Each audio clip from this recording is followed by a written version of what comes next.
L'Australie, rien qu'en entendant son nom, on imagine des plages paradisiaques, des kangourous sautant dans le désert rouge, un mode de vie détendu, du soleil toute l'année et des gens qui semblent ne pas avoir de soucis. Qui n'a jamais rêvé de traverser le monde pour découvrir un endroit pareil?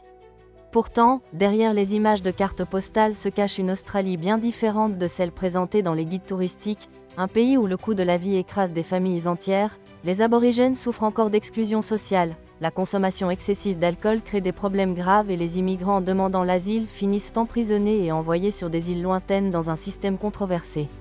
Aujourd'hui, je vous invite à découvrir cet autre visage de l'Australie, une réalité où de nombreuses personnes luttent pour payer leur loyer, les communautés indigènes sont oubliées et la crise des sans-abri s'étend dans les grandes villes. Vous pensiez connaître l'Australie? Préparez-vous, car cette histoire va bien au-delà des plages et des kangourous.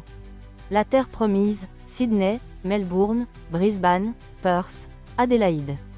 Quand on parle de l'Australie, il est impossible de ne pas imaginer ces villes modernes, remplies de gratte-ciel étincelants, de transports efficaces et ce mode de vie enviable. Les plages sont dignes des films, la gastronomie reflète l'immigration mondiale et la culture du café est devenue presque une religion dans les quartiers les plus branchés. Ceux qui visitent Sydney, par exemple, sont émerveillés par l'opéra au bord de la baie, le gigantesque pont Harbour Bridge et les plages bondées de surfeurs. Melbourne, quant à elle, séduit avec ses rues colorées pleines de graffitis, ses cafés charmants et sa passion incontrôlable pour le sport, du football australien à la Formule 1. Adélaïde et Perth allient charme urbain et proximité de la nature, tandis que Brisbane conserve un climat ensoleillé toute l'année, attirant ceux qui recherchent une vie plus tranquille sans renoncer à la modernité et à la nature. Eh bien, cette partie-là n'a pas besoin de présentation. L'Australie possède la Grande Barrière de Corail, des déserts rouges dans l'outback, des jungles tropicales et des animaux qui semblent tout droit sortis d'une expérience génétique, ornithorynques, wombats, koukas et toute la bande de marsupiaux. Sans parler de l'accent australien unique, du mode de vie sans complications et de la sensation que tout est sous contrôle. C'est le pays que l'on retrouve dans les guides de voyage et sur les réseaux sociaux, une terre d'opportunités où l'on peut vivre au bord de la mer, faire des barbecues le week-end et profiter de la sécurité et des services publics de qualité. Mais derrière cette image de paradis urbain se cache une réalité bien moins glamour, un pays où le coût de la vie est étouffant, les inégalités grandissent et des communautés entières luttent pour ne pas sombrer dans l'oubli. C'est précisément l'Australie que nous allons explorer maintenant. L'histoire que personne ne raconte. L'histoire de l'Australie commence bien avant les gratte-ciel de Sydney ou les surfeurs attrapant des vagues à Bondi Beach. Il y a environ 60 000 ans, les premiers aborigènes venus d'Asie arrivèrent sur le continent. Pendant des millénaires, ils furent les seuls habitants de ces terres, développant des cultures riches, des traditions spirituelles et une profonde connexion avec la nature. Mais alors, les Européens arrivèrent et tout changea. En 1770, la première expédition britannique dirigée par le capitaine James Cook arriva sur le territoire australien. Quelques décennies plus tard, l'Angleterre déclara officiellement la possession de la terre et commença l'un des chapitres les plus brutaux de l'histoire du pays, la colonisation. Mais l'Australie ne fut pas colonisée de la manière traditionnelle. Contrairement à l'Amérique, où les Européens cherchaient de l'or et des terres fertiles, les Britanniques transformèrent l'île en une colonie pénitentiaire. En d'autres termes, pendant des années, l'Angleterre utilisa le territoire australien comme une immense prison à ciel ouvert, envoyant là des milliers de condamnés, dont beaucoup pour des délits mineurs, et les aborigènes furent pratiquement effacés de l'histoire officielle. À l'époque de la colonisation, on estime que la population native s'élevait à près d'1 million de personnes, mais les guerres, les massacres, les maladies et les politiques d'assimilation forcée réduisirent ce nombre de manière drastique.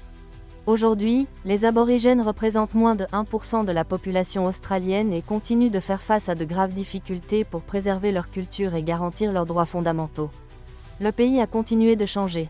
Au XXe siècle, l'Australie a connu un processus d'industrialisation, bien que plus lent que d'autres puissances comme les États-Unis. Le grand bond économique est venu de l'exploitation des ressources naturelles, minerais, charbon, gaz, qui ont propulsé la richesse nationale et ont fait croître de manière impressionnante des villes comme Perth. Un autre facteur qui a façonné l'identité du pays fut l'afflux d'immigrants après la Seconde Guerre mondiale. Le gouvernement a ouvert ses portes aux immigrants européens et, au fil des décennies, des gens du monde entier y ont cherché des opportunités.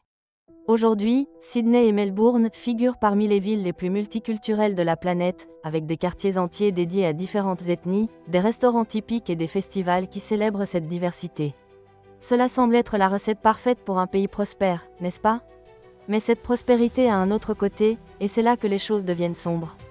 Inégalité. L'Australie peut se vanter d'avoir un PIB très élevé, mais cela ne signifie pas que la richesse soit distribuée de manière équitable. Dans plusieurs régions, surtout en périphérie des grandes villes et dans certains endroits éloignés, la réalité est très différente de celle des zones plus privilégiées. Beaucoup de gens sont surpris de découvrir qu'environ un Australien sur 10 vit dans la pauvreté.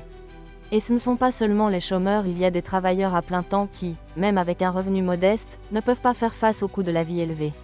Le logement, le transport, l'énergie et l'éducation sont devenus des luxes hors de portée pour de nombreuses familles.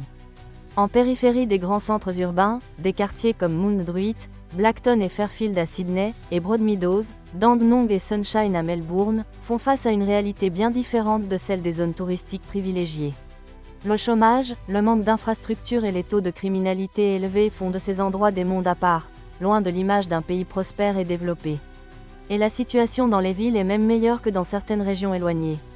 Dans l'outback ou le nord de l'Australie, l'accès aux services de base est un défi quotidien. Soins médicaux rares, éducation de qualité pour quelques-uns. Les infrastructures déficientes poussent des milliers de personnes en marge de la société dans un pays qui, sur le papier, devrait offrir des opportunités à tous. Le coût de la vie. Entre le rêve d'une maison en propriété et le cauchemar du loyer. S'il y a un problème qui pèse sur le budget des Australiens, c'est bien le coût de la vie, en particulier en ce qui concerne le logement.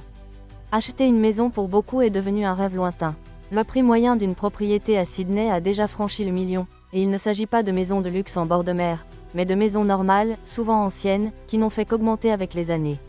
Et ceux qui ne peuvent pas acheter, louent, mais ce n'est pas si simple. Les prix sont irréalistes. Un appartement d'une chambre dans le centre de Sydney ou de Melbourne peut coûter des milliers de dollars par mois.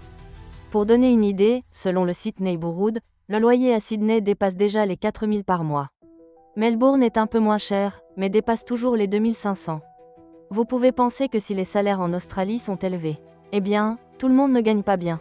Le salaire minimum dans le pays est d'environ 3 dollars de l'heure, soit environ 3 000 dollars australiens par mois. Cela semble raisonnable, n'est-ce pas ?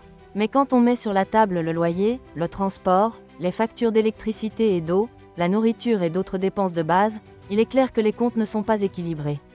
Et quand les comptes ne sont pas équilibrés, que se passe-t-il ? Simplement, de plus en plus d'Australiens n'ont plus de logement. La crise des sans-abri. Il peut être surprenant de découvrir que des villes comme Sydney ou Melbourne ont un nombre croissant de sans-abri, surtout après la pandémie, qui a aggravé la crise du logement. Il existe des camps entiers de personnes qui n'ont tout simplement nulle part où vivre, qu'elles soient citoyennes australiennes ou étrangères rejetées par le système. Sous les viaducs, dans les parcs publics ou les parkings, sont apparus des bidonvilles improvisés faits de toiles ou de matériaux recyclés, où les familles tentent de se protéger du froid, de la pluie ou de la chaleur accablante.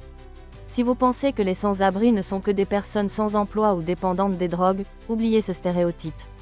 Le coût élevé de la vie en Australie a entraîné l'émergence d'un nouveau groupe de personnes appelées travailleurs sans-abri. Des travailleurs ayant des emplois stables, souvent avec 2 ou 3 emplois, mais qui ne peuvent toujours pas se permettre un logement permanent. Beaucoup finissent par vivre dans des voitures, des remorques ou même des tentes, car il n'y a tout simplement pas d'options abordables. Et ce qui est encore plus inquiétant, l'aide sociale est débordée. Les refuges sont saturés, les organisations caritatives débordées, et les sans-abri doivent souvent faire face aux préjugés, tandis que la violence est fréquente, avec des agressions et de l'hostilité. Le mode de vie tant rêvé en Australie, avec une maison spacieuse près de la plage, un barbecue et une bière le soir, est bien loin d'être accessible à tous.